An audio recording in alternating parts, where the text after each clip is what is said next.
அன்பு குழந்தையே, உனக்கான நல்ல விஷயங்களை செய்து கொடுப்பதற்காகவே உன் தாயானவள் இன்று உன்னை தேடி வந்திருக்கின்றேன். என் தங்க குழந்தையே, உன்னுடைய இல்லத்தில் இந்த தீய சக்தியினுடைய நடமாட்டம் அதிகமாக இருக்கின்றது. உடனடியாக இந்த அம்மா சொல்கின்ற இந்த பொருளை நீ எரித்து விட்டால் போதும். நிச்சயமாக அந்த தீய சக்தியானது உன்னுடைய இல்லத்தை விட்டு ஓட்டம் எடுத்துவிடும் என் குழந்தையே. அது மட்டுமல்ல, இந்த அம்மா சொல்கின்ற இந்த விஷயம் நீ கவனமாக கவனித்து இனிமேல் ஒரு பொழுதும் உன் இல்லத்தில் இந்த ஒரு விஷயம் நடக்காமல் நீ பார்த்து கொள்ள வேண்டும் என்பதனையும் நீ புரிந்து கொள்ள வேண்டும். ஏனென்றால் தீய சக்திகள் ஒரு இல்லத்தில் நடமாடுவது என்பது எப்பொழுதுமே தொடர்ந்து கொண்டே இருக்குமானால் அங்கு எந்த காலத்திலும் நல்ல விஷயங்கள் நடந்துவிடாது. எப்பொழுதும் இந்த வாழ்க்கையில் உனக்கு பிரச்சனைகள் உன்னை தொடர்ந்து வந்து கொண்டே இருக்கும். எப்பொழுதுதான் இந்த வாழ்க்கை நமக்கு நல்லதை கொடுக்கும் என்கின்ற எண்ணம் உனக்குள் வருகின்ற அளவிற்கு இந்த தீய சக்தியானது உன்னுடைய இல்லத்திலிருந்து உன்னை ஆட்டி படைத்து கொண்டே இருக்கும். இதன் ஆட்டத்தை அடக்க வேண்டும் என்பதை விட இதனை அந்த இடத்திலிருந்து முதலில் நீ அப்புறப்படுத்த வேண்டும். இனி ஒரு பொழுதும் உன்னுடைய வாழ்க்கையில் இந்த தீய சக்தி நுழைந்துவிட முடியாதபடி இந்த அம்மா சொல்கின்ற விஷயத்தை நீ சரியாக செய்துவிட வேண்டும் என்பதனை நீ மறந்து விடாதே. உன் தாயானவள் ஒரு விஷயத்தை சொல்கின்றேன், உன்னிடத்தில் கொண்டு வந்து சேர்க்கின்றேன் என்றால் நிச்சயமாக உன்னுடைய வாழ்க்கை அதிலிருந்து நீ காப்பாற்றி கொள்ள வேண்டும். தீய சக்தியினுடைய நடமாட்டம் ஒருவர் இல்லத்தில் இருக்கும் பொழுது அது இன்று இல்லை என்றாலும் என்றாவது ஒரு நாள் உன்னுடைய வாழ்க்கையிலிருந்து மீண்டும் உன்னால் ஒரு அடி கூட எடுத்து வைக்க முடியாதபடிக்கு உன்னை அப்படியே அழித்துவிடும் என்பதனை நீ புரிந்து கொள்ள வேண்டும். தீய சக்தி உள்ளே வந்ததற்கு காரணம் உனக்கோ அல்லது உன்னுடைய குடும்பத்தில் இருக்கின்ற யாரோ ஒருவருக்கோ மனதிற்குள் தோன்றிய எதிர்மறையான எண்ணங்கள்தான். ஆனால் வந்த பிறகு என்ன செய்ய முடியும்? இனிமேல் இந்த சக்தியின் நடமாட்டத்தை நீ நிச்சயமாக நிறுத்த வேண்டும். அதற்கு முதலில் இந்த அம்மாவினுடைய நான் சொல்ல வந்த விஷயத்தை நீ கவனமாக கேட்டு என்ன நடக்கின்றது என்று புரிந்து கொண்டு உன்னுடைய வாழ்க்கையை நீ நிச்சயமாக காப்பாற்றி கொள்ள வேண்டும். என் தங்க குழந்தையே, நல்ல நேரம் ஒருவருக்கு வாழ்க்கையில் வரும் பொழுது தீய சக்திகள் எல்லாம் கண்முன்னால் தென்படும். உன் இல்லத்தில் இருக்கின்றது என்றால் அப்படி இருந்தாலே இந்த தீய சக்திகளை எல்லாம் நீ விரட்டி அடிக்க வேண்டிய காலம் வந்துவிட்டது. அதோடு உன்னுடைய கெட்ட காலங்களும் வந்துவிட்டது என்றுதான் அர்த்தம். என் தங்க குழந்தையே, இதையெல்லாம் புரிந்து கொண்டு இன்று உன் வாழ்க்கையில் இருக்கின்ற சூழ்நிலையை நீ முறியடிக்க வேண்டும். இனிமேல் இந்த தீய சக்தியானது ஒரு நாளும் உன் இல்லத்திற்குள் நுழைந்துவிட முடியாத படிக்கு பாதுகாப்பு வளையத்தை இந்த அம்மா போட்டு வைக்கின்றேன். ஆனாலும் உனக்குள் இருக்கின்ற எண்ணங்களும் உனக்குள் இருக்கின்ற தெளிவான சிந்தனைகளும் மட்டும்தான் இதை மீண்டும் மீண்டும் வரவிடாமல் தடுத்து நிறுத்தும். அதுபோல இந்த அம்மா சொல்கின்ற இந்த பொருளை உன்னுடைய இல்லத்திற்குள் நீ எரித்துவிட்டாய். ஆனால் நிச்சயமாக அது ஒரு பொழுதும் இனி தீய விஷயங்களை உன் இல்லத்திற்குள் நுழைய விடாது என்பதனை நீ புரிந்து கொள்வாய்.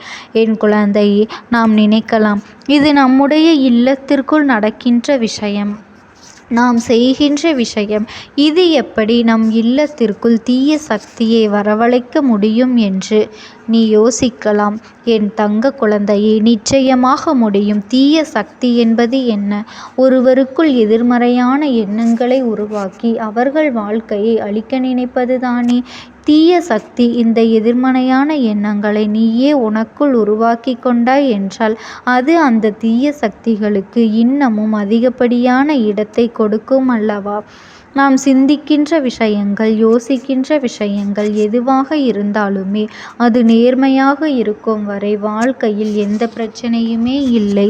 எப்பொழுது எதிர்மறையான விஷயங்கள் தோன்றுகின்றதோ, நமக்கு அது நடந்ததோ என்று எப்பொழுது உனக்குள் அந்த எண்ணங்கள் தோன்றுகின்றதோ அப்பொழுது இந்த வாழ்க்கையில் அத்தனையும் முடியும், உனக்கு எதிராக மாறிவிடும்.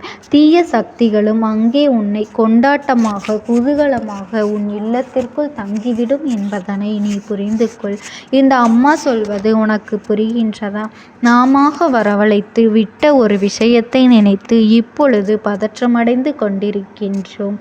அப்படியானால் ஆரம்பத்திலேயே இதனை வரவிடாமல் நீ தடுத்து நிறுத்தி இருக்கலாம். சரி, நடந்தது நடந்தாயிற்று. இனிமேல் இந்த அம்மா சொல்வதை செய்து அதனை வெளியே விரட்டிவிடு. மீண்டும் ஒரு முறை கூட அது உன் இல்லத்திற்குள் வராதபடி நீ பார்த்து கொள்ள வேண்டும். முதலில் நீ அதற்கு என்ன செய்ய வேண்டும் என்று உன் அம்மா நான் சொல்கின்றேன்.